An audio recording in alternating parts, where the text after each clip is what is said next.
ప్రత్యేక హోదా విషయంలో కేంద్రంతో గొడవలు పడితే వచ్చే లాభం కన్నా నష్టమే ఎక్కువన్న విషయాన్ని ప్రతిపక్షాలు గుర్తించాలని ముఖ్యమంత్రి చంద్రబాబు అన్నారు. విభజనతో నష్టపోయిన రాష్ట్రానికి కేంద్రం సాయం చేయకుంటే మరింత నష్టపోతుందన్న విషయాన్ని పార్టీలన్నీ గమనించాలని సూచించారు. ఆంధ్రప్రదేశ్కు ప్రత్యేక హోదా కోరుతూ శాసనమండలి ఏకగ్రీవ తీర్మానం చేసింది.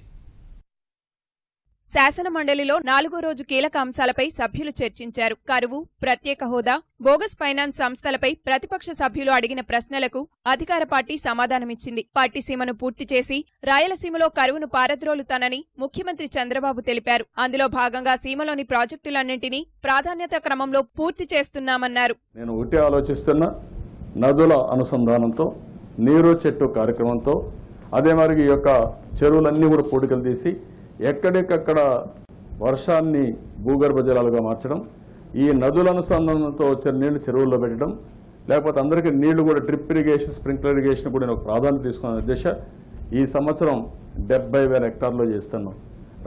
ఈ సంవత్సరం కాకుండా రాబోయే 5 ఏళ్లలో 5 లక్షల హెక్టార్లు డ్రిప్ ఇరిగేషన్ కానీ స్ప్రింక్లర్ ఇరిగేషన్ చేసి రాయలసీమ లాంటి జిల్లాల్లో, ముఖ్యంగా అనంతపురం లాంటి జిల్లాలో 90% సబ్సిడీ ఇచ్చి రైతులకు డ్రిప్ ఇరిగేషన్ ఇస్తున్నాం. నేను అనుకున్నట్టు అన్ని జరిగితే కరువు రహిత రాష్ట్రంగా తయారు చేస్తాం.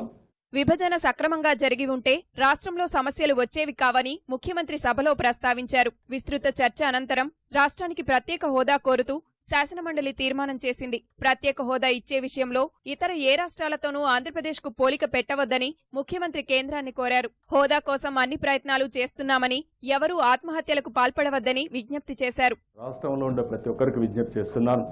బైఫర్కేషన్ అప్పుడు కూడా ఎవరు ఆత్మహత్య చేసుకోలేదు. అప్పుడు బోల్డ్గా ఫేస్ చేశారు.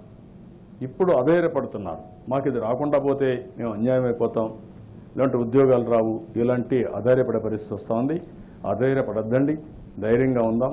అన్ని విధాల ప్రయత్నం చేసి ఈ రాష్ట్రాన్ని అభివృద్ధి చేసే వరకు నిద్రపోకుండా పనిచేస్తామని, దీనికి అందరూ సహకరించవలసిందిగా మరొకసారి కోరుకుంటూ సెలవు తీసుకుంటాం.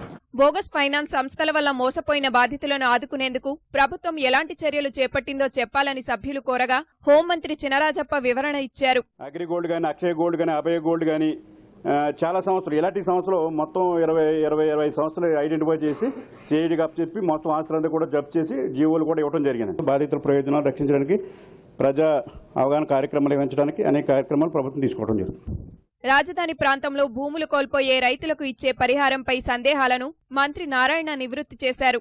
రైతులు ఒకటి అడిగారు సార్, అక్కడ 2-3 సార్లు మేము పేపర్లో చూసిన దాని ప్రకారం భూములు ఎవరైతే ఇచ్చారో వాళ్ళకి ప్రభుత్వం ఇస్తానన్నటువంటి 1000 చదరపు గజాలు నివేశన స్థలం కానీ, 200, 300, 400 కమర్షియల్ ఏరియా కానీ వాళ్ళు ఉన్నటువంటి ప్రాంతంలో ఇస్తారా అనేది వాళ్ళ అనుమానం.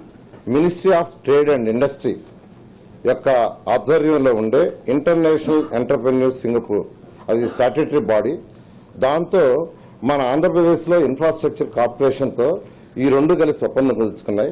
వీలైనంత వరకు ఏ గ్రామాల్లో రైతులు ఇస్తారో ఆ గ్రామాల్లోనే ఆ పరిసర ప్రాంతాలను వాళ్ళకి ఇవ్వమన్నాం.